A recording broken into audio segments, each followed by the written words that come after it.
Jujurlah dengan sejarah. Ngapa Mang Dayat ngomong cak ini?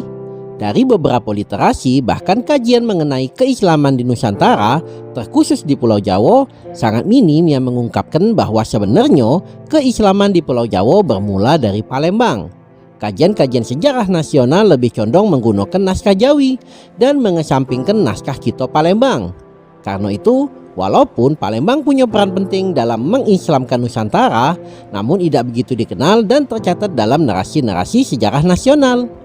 Dalam video ini, Mang Dayat akan meluruskan mengenai keislaman di tanah Jawa bermula dengan menyertakan sumber-sumber sejarah lokal. Indonesia harus tahu, dan yang terpenting wong Palembang harus tahu bahwa Palembang punya peran penting dalam mengislamkan Nusantara. Sebelum kita lanjut, untuk yang belum subscribe, Mang Dayat minta tolong di-subscribe dulu ya Mang Cek. Dan untuk yang sudah subscribe, Mang Dayat doakan rezekinya lancar. Amin ya robbal alamin.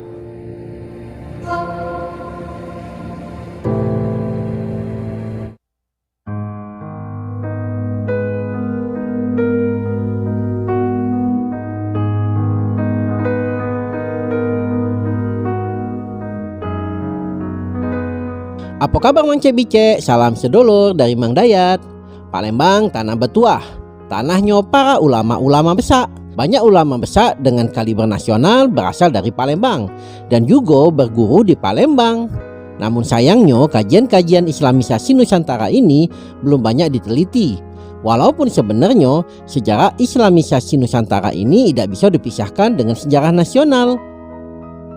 Salah satunya keislaman di tanah Jawa.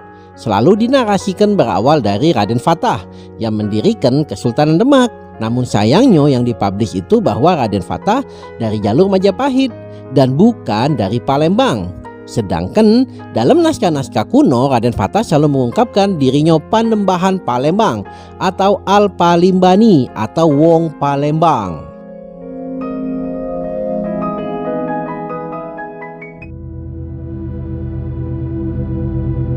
Di masa kerajaan Majapahit, seluruh wilayah Majapahit didominasi dengan penganut Hindu, Buddha, dan animisme.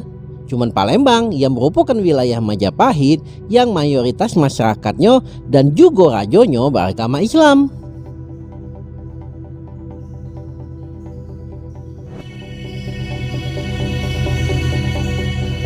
Syarif Hussein Hidayatullah, ulama besar Palembang yang tidak pernah diungkap dalam sejarah. Padahal beliau salah satu guru dari Arya Dila, bahkan Raden Fatah. Namun dalam literasi sejarah namanya tidak diungkap. Hanya diungkap Raden Fatah berguru dengan Sunan Ampel di tanah Jawa. Raden Fatah sebagai pendiri Kesultanan Demak yang kemudian sebagai raja Islam pertama di tanah Jawa. Sampai sekarang Demak sangat kental dengan keislamannya.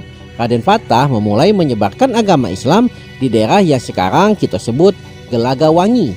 Saat Raden Fatah datang, Gelagawangi ini masih daerah hutan dan masyarakat sekitarnya masih menganut Hindu, Buddha, dan animisme. Namun dengan bekal ilmu keislaman dan juga akhlak yang dibawa oleh Raden Fatah, kurang dari 2 tahun pemeluk Islam mencapai 2000 wong. Seorang ulama yang memang disiapkan dengan sempurna di Palembang untuk menjadi raja di Jawa.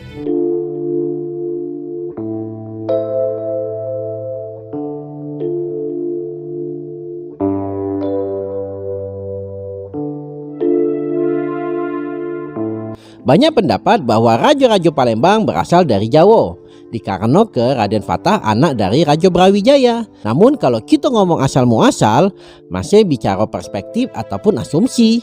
Bisa jadi Brawijaya juga darah Palembang yang dialirkan dari masa Sriwijaya saat Sriwijaya menguasai Jawa pada masa dinasti Sailendra. Untuk topik ini akan Mang Dayat bahas dengan konten yang terpisah. Namun yang paling tepat adalah kamu lahir di mana, besar di mana, ngaku wong mano, nah itulah tanah kelahiran kamu.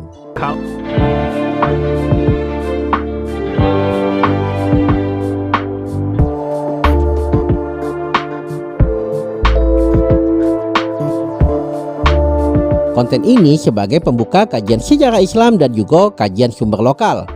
Masih banyak lagi yang harus dikaji dan diteliti lebih dalam mengenai Palembang ini. Apalagi sumber-sumber kajian sejarah lebih banyak dari luar dan jarang mengkaji dari sumber lokal.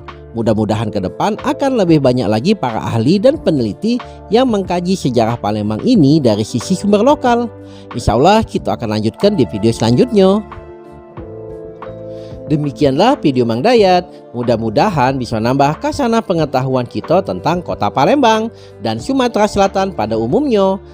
Kalau ada yang kurang berkenan baik dari narasi ataupun video, Mang Dayat mohon maaf. Kepada Allah Mang Dayat mohon ampun. Wassalamualaikum warahmatullahi wabarakatuh.